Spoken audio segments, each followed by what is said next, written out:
ಅಂದರೆ ನೊಣವಿನಕೆರೆ ಅಜ್ಜಯ್ಯ ಶ್ರೀಗಳು ಬಂದು ಅವರು ಅಲ್ಲಿ ಪೂಜೆ ಪುನಸ್ಕಾರ ಇಂತಹದನ್ನೆಲ್ಲ ನೆರವೇರಿಸ್ತಾ ಇದ್ದಾರೆ ಅಂತೇಳಿ ತಿಳಿದು ಬರ್ತಾ ಇದೆ. ಸೊ ಇದೆಲ್ಲವೂ ಕೂಡ ಈ ನೊಣವಿನಕೆರೆ ಅಜ್ಜಯ್ಯನ ಮೇಲಿನ ನಂಬಿಕೆ ಮುಖೇನವಾಗಿನೇ ಇವರು ಆಡಳಿತ ನಡ್ಕೊಂಡು ಹೋಗುತ್ತೆ ಅನ್ನೋದಕ್ಕೆ ಇವೆಲ್ಲ ಸಾಕ್ಷಿ ನುಡಿತಾ ಇದೆ. ನಿಜ ನಿಜ.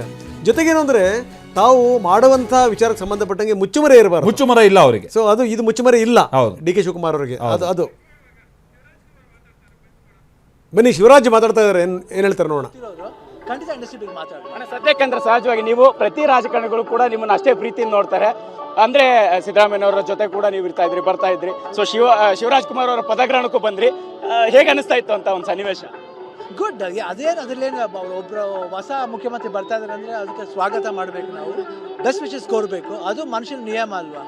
ಒಳ್ಳೆ ಸಂದರ್ಭದಲ್ಲಿ ಹೇಳ್ತಾ ಇರ್ತಾರೆ ಅಂದ್ರೆ ರಾಜಕಾರಣಿಗಳು ಒಂದಿಷ್ಟು ಒಳ್ಳೆ ಸಮಾಜಮುಖಿ ಕೆಲಸಗಳನ್ನು ಮಾಡಬೇಕು ಅನ್ನೋಂಥದ್ದು. ಈ ಮುಖಾಂತರ ಹೇಳೋದಾದ್ರೆ ಜನಪರ ಕಾಳಜಿ ಬಗ್ಗೆ ಏನ್ ಸಂದೇಶ ಕೊಡ್ತೀರಿ? ಐ ಥಿಂಕ್ ಜನಗಳಿಗೆ ಏನು ಬೇಕೋ, ಏನು ಕೆಲಸ ಮಾಡಬೇಕಂತ ಜನಗಳಿಗೆ ಏನು ಇಂಪಾರ್ಟೆಂಟ್, ಎಸ್ಪೆಷಲಿ ಫಾರ್ಮರ್ಸ್, ರೈತರ ಬಗ್ಗೆ ಸ್ವಲ್ಪ ಗಮನ ಕೊಡಬೇಕು. ಹಾಗೂ ಏನಂತೀವಿ, ಎಜುಕೇಷನ್ ಬಗ್ಗೆ ಗಮನ ಕೊಡಬೇಕು. ಎಜುಕೇಷನ್ ಇಸ್ ವೆರಿ ಇಂಪಾರ್ಟೆಂಟ್ ಇವಾಗ.